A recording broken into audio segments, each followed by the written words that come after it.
प्यारे बच्चों नमस्कार। आपका स्वागत है ब्रिलियंट कोचिंग क्लासेस में। और मैं राजन प्रजापति। और मैं आज आप लोगों को टेंस बताने जा रहा हूँ कि टेंस बिल्कुल सिंपल सी भाषा में किस प्रकार सीख सकते हैं, बिल्कुल इजी लैंग्वेज में, बिल्कुल सिंपल, बिल्कुल सरल किस प्रकार सीखा जा सकता है वो हम आप लोगों को बताएंगे। और टेंस क्या होता है, टेंस के कितने भाग होते हैं, प्रेजेंट इंडेफिनिट टेंस क्या होता है,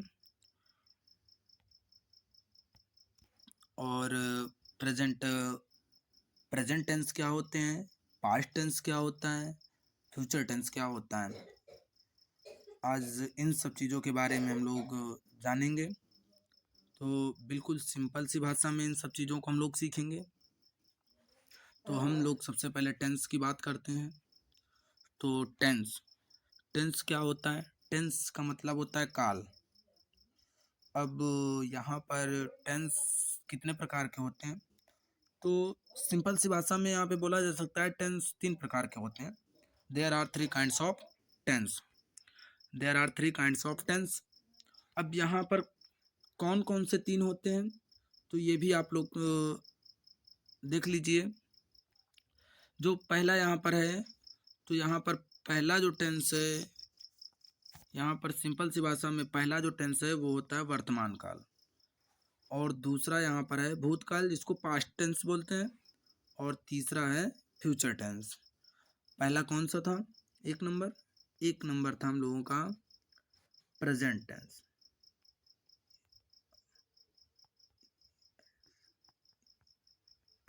प्रेजेंट टेंस।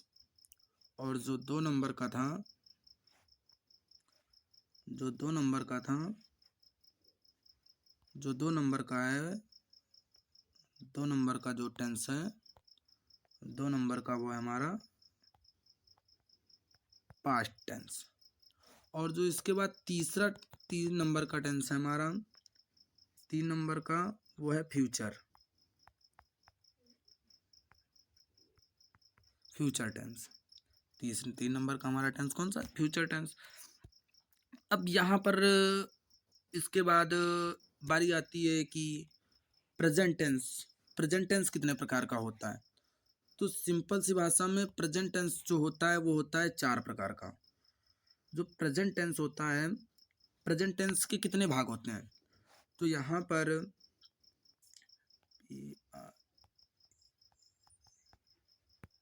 प्रेजेंट टेंस के भाग, प्रेजेंट टेंस के 4 भाग होते हैं। प्रेजेंट टेंस के कितने भाग होते हैं बच्चों, 4 भाग होते हैं।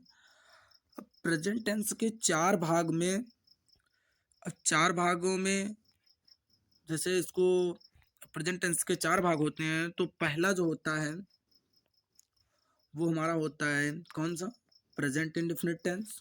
दूसरा होता है प्रेजेंट कंटिन्यूअस टेंस। तीसरा होता है प्रेजेंट परफेक्ट टेंस। चौथा होता है प्रेजेंट परफेक्ट कॉन्टिन्यूअस टेंस। अब यहाँ पर मैं लिख के ही बता रहा हूँ आप लोगों को, पहला कौन सा होता है, पहला यहाँ पर होगा, पहला यहाँ पर कौन सा होगा, पहला यहाँ पर होगा, पहला यहाँ पर होगा कौन सा, present indefinite.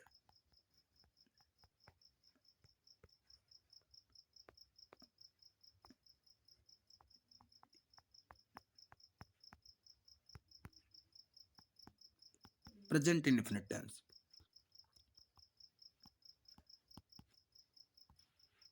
Present indefinite tense जो दूसरा टेंस होगा, पहला ये हो गया। अब दूसरा जो होता है, जो दूसरा टेंस होता है वो हम लोगों का होता है कौन सा, जो दूसरा हम लोगों का टेंस होता है वो होगा कि प्रेजेंट कंटिन्यूअस, जैसा कि लिखा हुआ है आप लोग देख सकते हो। और तीसरा यहाँ पे दिया गया है प्रेजेंट परफेक्ट टेंस। और चौथा दिया गया है प्रेजेंट परफेक्ट कॉन्टिन्यूअस टेंस। अब हम लोग इसके बाद आगे बढ़ते हैं। प्रेजेंट इंडेफिनिट टेंस होता क्या है, सबसे पहले इसके बारे में जानकारी कि प्रेजेंट इंडेफिनिट टेंस होता क्या। तो प्रेजेंट इंडेफिनिट टेंस बिल्कुल सिंपल सी भाषा में हम लोग इसको समझेंगे क्या, जिन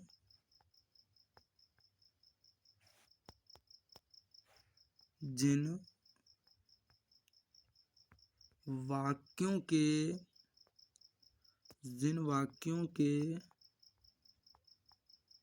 अंत में ता है, ती है, ते हैं और ताहूं ये आप लोगों को मिल जाएं। जिन वाक्यों के अंत में ता है, ती है, ते हैं, ताहूं मिल जाए तो वहां पे फौरन तुरंत पहचान जाना कि ये प्रेजेंट इंडेफिनिट टेंस है। प्रेजेंट इंडेफिनिट टेंस है। आगे हम लोग बढ़ते हैं कि इसके बाद आता है कर्ता। इसके बाद आता है कर्ता। कर्ता कर्ता भी पहचानना होता है। तो कर्ता बिल्कुल सिंपल से पहचान सकते हो। क्या? एक होता है एक वचन कर्ता, एक वचन कर्ता। अब एक वचन कर्ता कौन कौन से होते हैं? एक होता है ही माने होता है वह। इसको हम लोग कहाँ पर प्रयोग करेंगे? इसका हम लोग प्रयोग करते हैं पुरुष के लिए। किसके लिए? पुरुष के लिए। अब एक एक वचन कर्ता में एक दूसरा कर्ता भी होता है जो होता है सी। जो होता है क्या? सी, SHEC। अब ये इसका भी मतलब होता है वह। तो इसका हम लोग प्रयोग कहाँ पर करेंगे? इसका प्रयोग करेंगे जहाँ पर स्त्री जाति का बोध हो। जहाँ पर किसका बोध हो? स्त्री जाति का बोध हो, वहाँ पर हम लोग सी का प्रयोग करेंगे। अब हम लोग आगे चलते हैं। अब मैंने एक नोट, यहाँ पे एक नोट दे रखा है। इसको आप लोग बहुत ही ध्यान से देखिएगा बच्चों कि यहाँ पर यदि किसी का नाम आता है तो वह भी एक वचन कर्ता में ही आएगा। जैसे मैं आप लोगों को बता रहा हूँ, जैसे यहाँ पर राम हो या फिर सीता हो या तो राधा हो, एनीवेयर किसी का भी नाम आ जाए तो आप लोग उसको एक वचन कर्ता ही मानेंगे। अब इसके बाद आता है बहुवचन कर्ता। जैसे आई, यहाँ पे आई दे रखा है। आई माने होता है मैं। आई माने क्या होता है? मैं, सभी लोग जानते हैं। अब इसके बाद यू, YOU, क्या? YOU, यू माने होता है तुम। और उसके बाद यहाँ पर लिखा हुआ है वी माने होता है हम, और एक दी गई है THEY, दे। अब दे माने होता है वे। अब एक बात यहाँ पर और ध्यान रखिए कि ये बहुवचन कर्ता तो दिए गए हैं। अब यहाँ पर कुछ ऐसे भी होते हैं, जैसा कि हम लोग जानते हैं, यदि यहाँ पर बच्चे, क्या? बच्चे, तो यहाँ पर बहुत सारे बच्चे हो जाएंगे। तो यहाँ पर इसका क्या हो जाएगा? चिल्ड्रंस। क्या हो जाएगा? चिल्ड्रंस। तो यहाँ पर ये भी क्या हो जाएगा? बहुवचन हो जाएगा। अब हम लोग आगे बढ़ते हैं। अब यहाँ पर हम लोग देखेंगे क्या कि यहाँ पर साधारण वाक्य जो नियम, हम लोग साधारण वाक्य का अनुवाद कैसे करते हैं? नियम के हिसाब से देखेंगे। जो साधारण वाक्य का हम लोगों के पास नियम दिया गया है, ये साधारण वाक्य का नियम। तो यहाँ पर नियम नंबर जो 1 है, एक वचनकर्ता के साथ यस या ईएस का प्रयोग करते हैं। अब जैसे हमने एक वचनकर्ता आप लोगों को मैंने बताया था, एक वचनकर्ता जो मैंने आप लोगों को बताया, अब यहाँ पर ही बताया था, और क्या? सी बताया था, और क्या बताया था? किसी का नाम, किसी का नाम, किसी का नाम, किसी का नाम, किसी का नाम है। तो यहाँ पर किसका प्रयोग करेंगे? किसका प्रयोग करेंगे? किसका प्रयोग करेंगे? यस या ईएस का, यस या ईएस का प्रयोग करेंगे। किसमें? नियम नंबर 1, एक वचनकर्ता के साथ यस या ईएस का प्रयोग करेंगे। अब देखो यहीं पे सिंपल सी बात में नियम नंबर 2, नियम नंबर 2 क्या बोल रहा है? नियम नंबर 2, अब नियम नंबर 2 क्या बता रहा है कि बहुवचनकर्ता के साथ यस या यस का प्रयोग नहीं करते हैं। अब भी मैंने आप लोगों को बताया कि आई, यू, दे, वी, इन सब के साथ जब इन सब कर्ताओं का जब प्रयोग होगा तो यहाँ पर क्या करेंगे, यस या ई एस का प्रयोग नहीं करते हैं, नहीं करते हैं। ठीक है, यहाँ पर यस या यस का प्रयोग हम लोग नहीं करेंगे। अब हम लोग आगे बढ़ते हैं, इसी के साथ हम लोग आगे बढ़ेंगे। अब आता है नकारात्मक। नकारात्मक को हम लोग बोलते हैं इंग्लिश में निगेटिव। इसको हम लोग क्या बोलेंगे, निगेटिव, NEGATIVE, निगेटिव। अब ये जो निगेटिव का मतलब होता है किसी चीज को नकारना और मना करना। जैसे मैं बोलूं यहाँ पर एक वचनकर्ता के साथ डज नॉट का प्रयोग करते हैं। अब एक वचनकर्ता आप लोगों को मैं बता ही चुका हूँ कौन कौन से होते हैं। ही हो गया और क्या, ही हो गया, सी हो गया, ही हो गया, सी हो गया, ही हो गया, सी हो गया और किसी का नाम मैं लिख रहा हूँ नाम सिर्फ।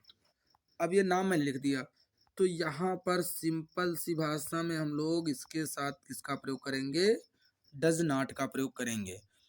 अब हम लोग आगे बढ़ते हैं। आगे बढ़ने से पहले आप सभी लोग मेरे YouTube चैनल को सब्सक्राइब और लाइक का बटन ज़रूर दबाएं ताकि मैं आपके लिए और मेहनत करूं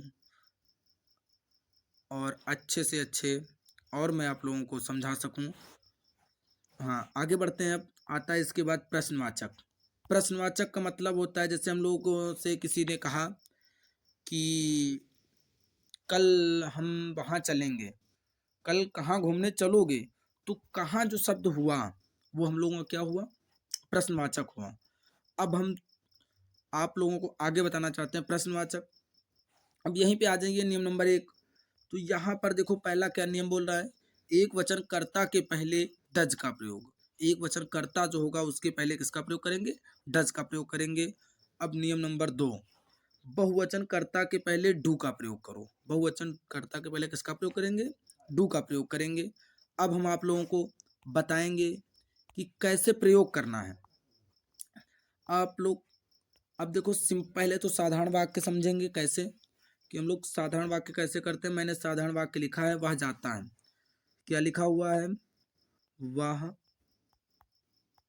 जाता है, वह जाता है। अभी मैंने आप लोगों को जस्ट बताया था वह की स्पेलिंग क्या होती है, ही। वह की स्पेलिंग क्या होती है, ही। अब जाने की आप लोगों को दिख रही होगी गो, जाने की आप लोगों को दिख रही होगी गो, तो यहाँ पर जाने की स्पेलिंग क्या लिख देंगे, गो। अभी मैंने आप लोगों को ऊपर बताया था कि एक वचनकर्ता के साथ किसका, यस या यस का प्रयोग करते हैं। तो यहाँ पर हम लोग क्या करेंगे, यस लगा देंगे और यहाँ पे फुल स्टॉप, और ये क्या हुआ, हमारा सेंटेंस बन करके तैयार हुआ। अब हम लोग आगे बढ़ेंगे, आगे आएंगे निगेटिव पे। आगे हम लोग आएंगे निगेटिव पे। अब निगेटिव पे आने के बाद यहाँ पर थोड़ा सा गलतियाँ होती हैं। अब निगेटिव जो होगा नकारात्मक वाक्य, जैसे मैं आप लोगों को बता रहा हूँ, वह नहीं जाता है, वह नहीं जाता है, वह नहीं जाता है। अब इसको हम लोग, अब पहले तो हम लोग करेंगे वह की स्पेलिंग जैसे हम लोग लिखते थे वैसे ही लिख देंगे, ही लिख दिया।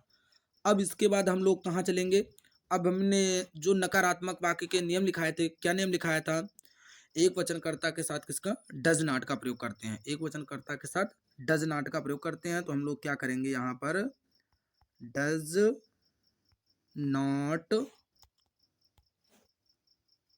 नॉट और उसके बाद क्या करेंगे, जाने की स्पेलिंग लिख देंगे, डज नॉट गो, और ये कर देंगे फुल स्टॉप। अब इतनी बात तो समझ गए। क्या किया, पहले तो कर्ता जो सेम था, कर्ता को हमने लिख दिया। फिर उसके बाद नहीं, डज नॉट, मैंने आप लोगों को बताया। नकारात्मक में एक वचनकर्ता के साथ डज नॉट का प्रयोग करते हैं, बहुवचनकर्ता के साथ डू नॉट का प्रयोग करते हैं। मैंने कर दिया। अब आगे देखिए, अब आगे आता है प्रश्नवाचक। कौन सा वाक्य आता है? प्रश्नवाचक। क्या वह जाता है? क्या वह जाता है? प्रिंट में थोड़ा सा गलत हो गया है, मैं यहाँ पे सही कह देता हूँ। क्या वह जाता है? क्या वह जाता है? क्या वह जाता है? क्या वह जाता है? अब क्या वह जाता है, अब यहाँ पर हम लोग इसको बनाएंगे।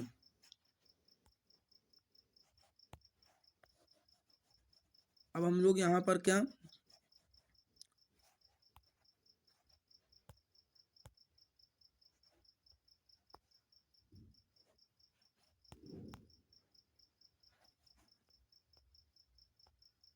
क्या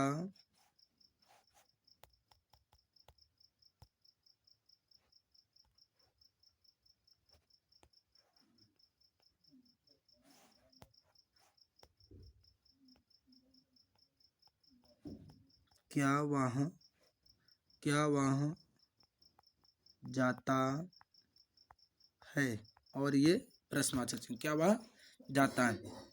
तो यहाँ पर भी हमने इंटरोगेटिव जो होता है, अब हमने आपको बताया कि वहाँ पर हमने बताया था प्रश्न कर्ता के पहले, कर्ता। अब कर्ता इसमें हमारा क्या दिया हुआ है? कर्ता हमारा इसमें है वह। कर्ता हमारा इसमें क्या है? वह। तो कर्ता के पहले किसका? डज का, डू या डज का प्रयोग करते हैं। कर्ता एक वचन करता है तो डज का प्रयोग, बहुवचन करता है तो डू का प्रयोग हम लोग करेंगे।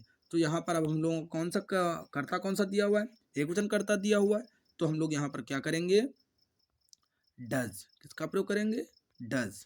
अब कर्ता के पहले, अब जस्ट इसके तुरंत बाद उठा के हम लोग कर्ता रख देंगे।